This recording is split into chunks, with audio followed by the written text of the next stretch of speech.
অন্তঃস্থল থেকে শতকোটি প্রণাম জানাই এবং আমার প্রিয় ভাই বোনেদের আমার প্রীতি শুভেচ্ছা এবং ভালোবাসা জানিয়ে শুরু করছি আমার একটি ক্ষুদ্র প্রয়াস।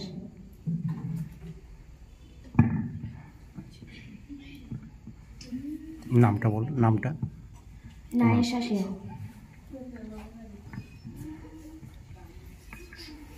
ও বৈদেশা বন্ধুরে, হোমর সোনা বন্ধুরে, একবার উত্তর বাংলায় আসিয়া যান, আমার জায়গাখানে দেখিয়া যান, মনের কথা শুনিয়া যান রে। হে বন্ধু, তোমার কথা কয়া